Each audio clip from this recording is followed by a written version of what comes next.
Ao longo da história, muitos impérios e fortalezas se ergueram com a finalidade de serem divisores de águas, dominadores e dominados, justificando a existência de raças superiores em meio à humanidade. Não é à toa então que o surgimento da palavra racismo foi fundado em cima de discurso de ódio, mas para entender melhor isso é preciso voltar no tempo e analisar o que aconteceu recentemente no Brasil e nos Estados Unidos. Eu me chamo Gabriel Soares, não se esqueça de se inscrever aqui no canal e ativar o sininho para não perder os nossos vídeos. Sem mais enrolação, vamos lá!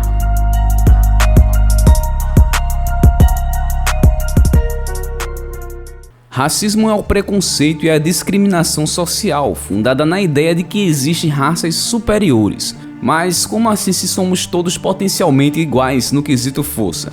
Pois é, não temos os mesmos poderes dos super-heróis, o que seria desleal quando se trata de levar alguns assuntos para o lado pessoal. Imagine o Hulk mandando no mundo. Então não é uma questão de força, e sim um problema social.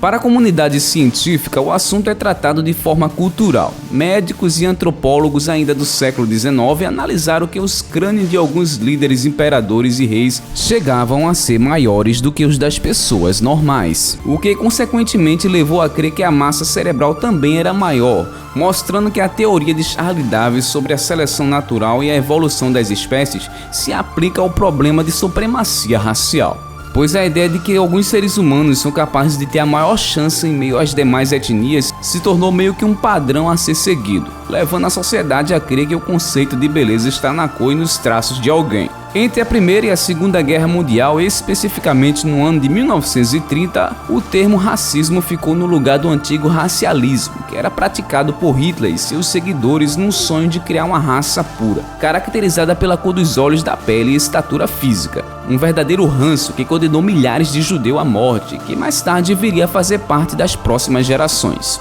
Atualmente, vários países estão na liderança do ranking entre as nações mais racistas do mundo. São eles: Índia, Paquistão, Rússia, Israel, Alemanha, Japão, Ruanda, Austrália, Reino Unido e, por último, os Estados Unidos.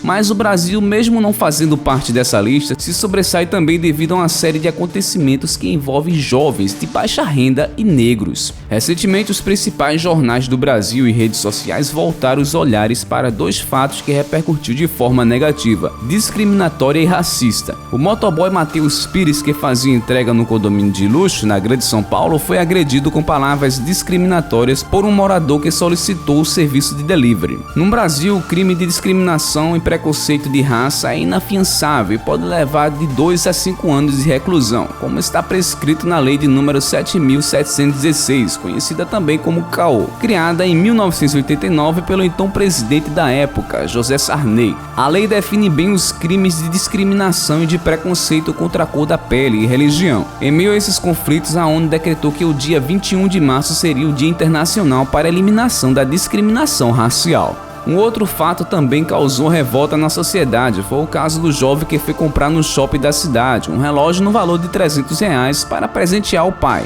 Coincidência ou não, os dois rapazes têm o mesmo nome e foram vítimas do mesmo crime na mesma semana. As consequências do racismo no mundo ultrapassou gerações e mostrou a todos que ser negro e pobre não é um problema de ordem social apenas do Brasil.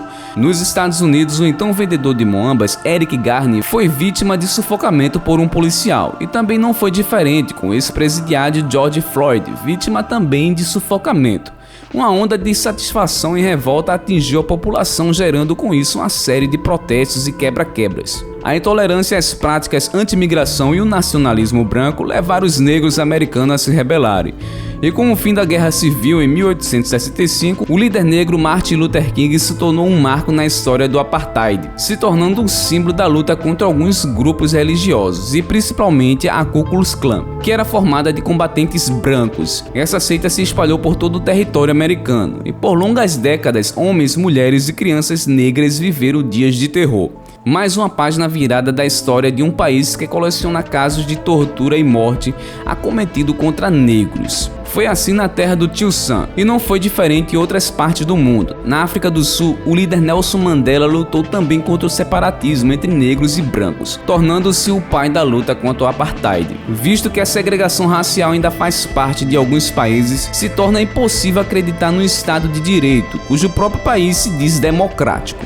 Na época do Brasil colônia, muitos índios foram escravizados e tiveram seus direitos segregados. Preguiçosos e indomáveis, assim chamados pelos colonizadores, a mão de obra indígena saiu de cena para dar lugar aos negros vindos da África. Enquanto outra parte do mundo, o tráfico de negros chegava ao fim. No Brasil Império, a escravidão ainda assolava os engenhos de cana-de-açúcar. Muitos negros pagaram com a vida, nas senzalas ou durante as fugas. Era uma situação dramática e desumana. Após o surgimento da Lei Áurea, da Mordaça e do Sexagenário, veio a liberdade, porém o preço dela estava nas mãos de uma casta de coronéis e fazendeiros movidos pelo ódio.